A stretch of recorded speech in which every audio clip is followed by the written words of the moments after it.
Hey everyone, welcome back to another episode of the Kelsi Sheren Perspective. Thank you guys for being here. Most importantly, thank you guys for showing up and subscribing. And if you haven't yet over on YouTube, can you guys go do that now? So many of you have been watching the videos and are new and haven't subscribed. It's just a click of a button and it helps us immensely.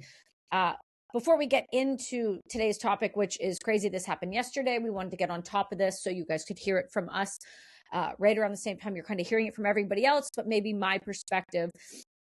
Make sure you guys go check out Good Living. They've got amazing new electrolytes that I use almost daily, and functional mushrooms that help, ketone IQ that keeps the brain functioning, and Masterpiece, which helps detox all of the heavy metals and everything in your body that you should not have, which will help you feel clear. So let's jump right into this. The United States, if you basically have been living under a rock in the past 24 hours, I'm sure you haven't heard of it. But if you haven't heard of it, let me fill you in. The United States President Donald Trump took out the dictator, I guess you call him a socialist communist dictator, from Venezuela. Now, this has been a topic that's been coming up now for a little bit, where you could see that something was about to pop. It was a matter of time. And well, last night it popped. And by last night, I mean, this is being recorded today, Saturday, January 3rd. And this happened in the Eastern early mornings, Venezuela time. So this would be yesterday now at this point. But what happened was the United States carried out a ground raid that was supported by airstrikes inside Venezuela. And it included not only just U.S. forces, but Delta operators as well. And if you guys don't know who Delta operators are, they were portrayed in the movie Black Hawk Down. They are a part of one of the most elite fighting forces in the globe, if not the elite fighting force in the globe. They are a fantastic unit.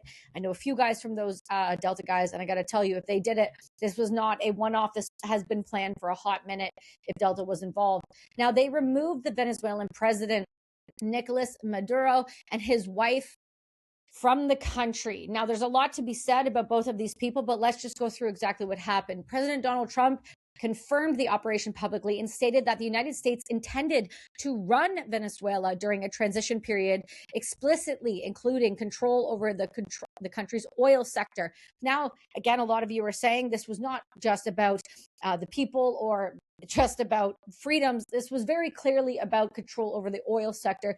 If you guys are not aware, Venezuela supplies a ton of oil, not just to other countries, communist countries like Cuba, but also Iran. And that's the thing, is you have to pay attention to where the oil is coming from. Now, the single statement that should alarm Canada more than anything else, and if you're a Canadian viewer, you should be paying attention to this. If you're an American viewer, you should also just be paying attention to this, frankly, because, well, this implicates your country and your president. Now, I will say before I get into it much further that I do support Donald Trump. Now, I wish we were more honest about the reasons why we went into the countries, like taking over the oil reserves, because that's really what this is. It's a control tactic, and it's a smart one. If you are the United States, it's been soft now for many years. President Donald Trump's first time was very beneficial for the United States, it looked like. And then they had the stint with Biden, and it seemed like Biden crashed the economy and crashed the oil sector and basically crashed the United States in general. So Donald Trump is coming back in to fix those errors and put the United States back on the map. Hey, let me interrupt you for 10 seconds because this actually matters. You can eat clean, train hard, you can meditate daily, and still feel like garbage if your body is overloaded with toxins. Modern life is loaded with heavy metals, microplastics, and those sticky, stubborn, forever chemicals. This stuff builds up quietly time over time and shows up as fatigue, brain fog, inflammation, and gut issues, and even poor sleep. The constant sense of being off, even when you're doing everything right. That's why I want to tell you guys about my new partners, Masterpiece by Human Consciousness Support. Masterpiece isn't some trendy detox gimmick or harsh cleanse. You guys know I do not do those. It's a scientifically formulated detox support made with microscopic organic zeolite, one of the most powerful binders, combined with bioavailable sea plasma minerals. And in plain, simple language, it basically helps your body bind to toxins, move them out safely, and replenish essential minerals inside instead of depleting you. This isn't about masking symptoms anymore or chasing those quick fixes. It's about reducing the toxic load in your body so that your nervous system, your brain, and your energy can actually function the way it's supposed to. People using Masterpiece report clearer thinking, better energy, improved digestion, and noticeably sense of calm internally. This isn't hype. It's not some miracle. It's just real changes that add up over time. So if you guys are serious about your health, which I know you are if you're listening to this show, then go and grab a bottle. And once you grab a bottle, it'll come with an extra one. In a world that's getting more toxic, and definitely not less, this one is worth your attention. The link is in the bio with the code. It's just Kelsi. Give it a shot. Now, what's interesting about this, because as well, many people are saying that this move may be justified on a moral or strategic grounds for the United States. It is unequivocally bad news for Canada. Now, it's really, really bad, not small bad. And yes, it will take time for Canada to feel this, but it is bad because Canada's energy position just weakened significantly. If you guys thought that the deals with Mark Carney were bad before, well, this is about to slap you in the face in a way that you have never felt before. Canada's leverage over the United States has always been on one simple fact that the US needed Canadian oil on some level. Whether you liked it or not, they still needed it.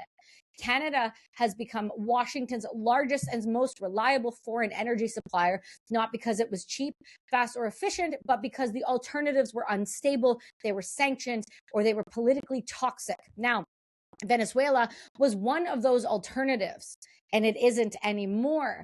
If the United States succeeds in stabilizing Venezuela oil production under its influence, Canada will lose something it cannot easily replace. And frankly, I don't know that it will ever be able to replace unless we partner with the Communist Party of China, which obviously we don't want to uplift. So the strategic indispensability is real here. And when your biggest customer gains actual options, your negotiating power is gone completely. It will only shrink and it completely disappears. And that's what we're about to see in Canada. Venezuelan crude oil is a largely heavy oil. It's the same category as much of Canada's oil sands production. And the US refineries, especially those along the Gulf Coast, are designed to process heavy crude oil. For years, sanctions and mismanagement kept Venezuela barrels off of the market, and Canadian heavy oil helped fill that gap. Now, based on where Mark's ego has taken us, we're going to have a problem. The advantage just cracked open.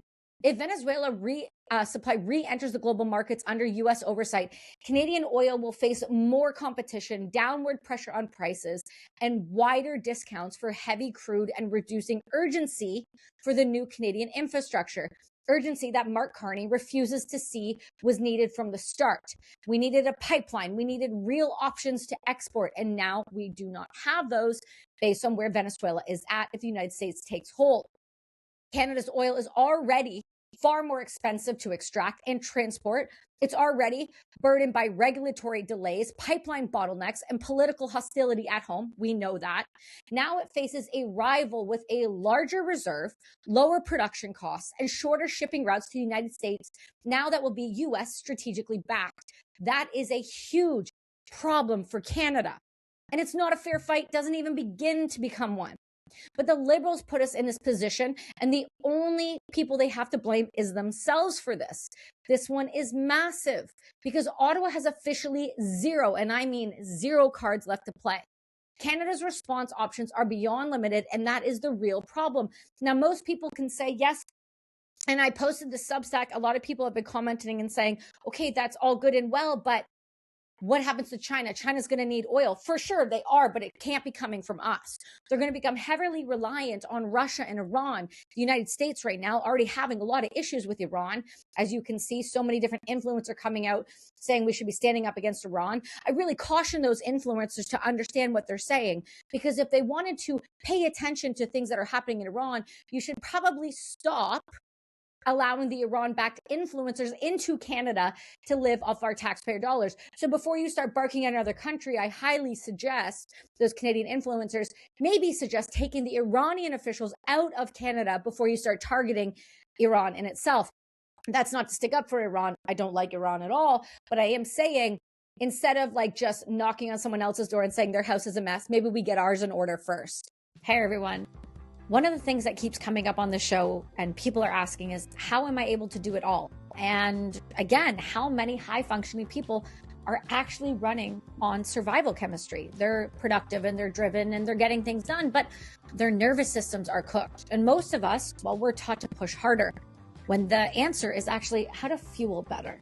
See, Ketone IQ, it gives your brain the alternative energy source that doesn't rely on a stress hormone or endless caffeine.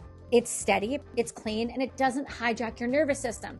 I use it when I need clarity without agitation and before long recording days, deep thinking, writing, or just conversations that really matter to me.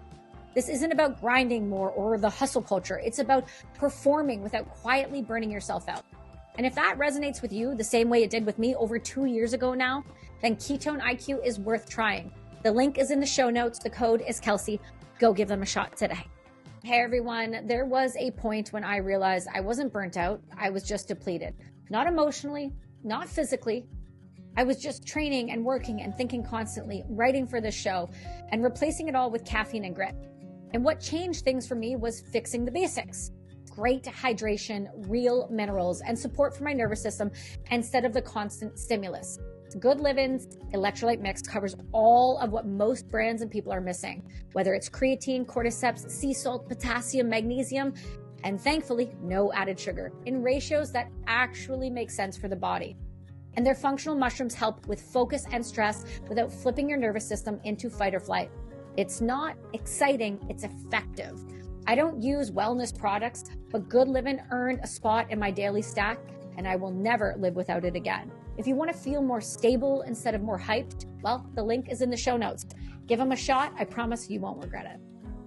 Ottawa now cannot meaningfully condemn the United States without risk trade and defense relations. It cannot influence Venezuelan reconstruction. It cannot outcompete with Venezuela oil on cost. And it has spent years undermining its own energy sector in the name of climate virtue signaling. We have seen it time and time again. For example, take the electric cars. Everyone's supposed to have an electric vehicle by 2035 or 2030. It's never going to happen. That's delusional. And to think that the Alberta sector, oil sector, is going to just sit by and let this happen, that's also delusional. Now, we'll see what Premier Danielle Smith says next. Again, I don't trust her as far as I can throw her, but I am curious to see what her response is going to be, because this oil is going to have to go somewhere. And if we are wanting to stay on the world stage as a damn adult, we need to start being able to send our oil other places. We already lost the deal with Japan. Now we're going to lose this deal over Venezuela. And because we cannot compete with Venezuela oil on cost, it's going to be a problem. This is that same pattern we've been seeing now for a little while, where the snake is eating its own tail and realizing it's actually proper fucked. And Canada is watching a major shift in global energy power from the sidelines, and it will for a long time in the next coming future, with no leverage and no contingency plan. And don't come at me and saying Qatar's a plan.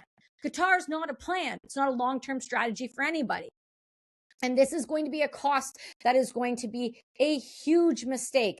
And it is a cost simply put by an ego that has gone unchecked, because the Liberal government has allowed that to happen, not realizing how far in advance this is going to affect the future.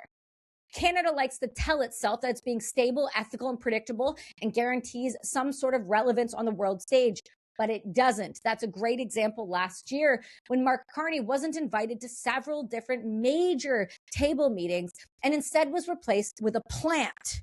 That should tell you, I'm not talking about another person. I'm talking about a physical green plant, because that's how much Trump does not respect him. Now, you can have your feelings about Trump. You can have your feelings about who he feels about. But I will tell you, though, is he makes Mark Carney look like a kindergartner in a high school. It's kind of pathetic at this point to even watch that man try to grovel at his feet. It's pretty pathetic. I got to say, when he sat there, when Trump was demeaning his trans kid and said nothing, that's how you know this man has no backbone. Mark Carney is the guy where somebody breaks into his home and he says, just take whatever you want. You can have my wife and kids, because I'm not going to stand up for you because I'm a weak man. That's the kind of Mark Carney that's running this government. This isn't a game anymore, and nobody seems to have realized it in Canada. This really will only work when your partner has no better options. The United States did not just remove a communist dictator in Venezuela to protect Canadian interests. It did it to secure American interests in energy, influence, and control. That's what a real leader does. Whether you like it or not, this is how the world works. Canada's reliability is now and used to be some form of bonus, not a necessity. That shift will show up quietly in trade negotiations if we're even allowed to have any of them at this point. And infrastructure decisions and how quickly Canadian concerns get brushed aside. There's no dramatic break. It's just less attention, less urgency, and less patience. And soon enough, Canada won't be invited at the table or even begin to allowed to have that conversation. Canada has now just been downgraded to the kids' table. This moment didn't begin today, and it has been talked about for a long time. It began when Canada failed to build pipelines. Ego drove away energy investment and allowed its regulatory system to become a chokehold and treated its largest energy export as an embarrassment. While Ottawa debated this optics, the U.S. planned for a contingency, and today that contingency came through. The removal of a communist dictator in Venezuela may be a massive victory for its citizens and a strategic win for the United States. But I got to tell you, for Canada, it's not only a warning shot, it's a full-blown problem. Canada just became more optional in a world that punishes irrelevance quickly and quietly. Being polite is not going to save us anymore, and it hasn't for a long time.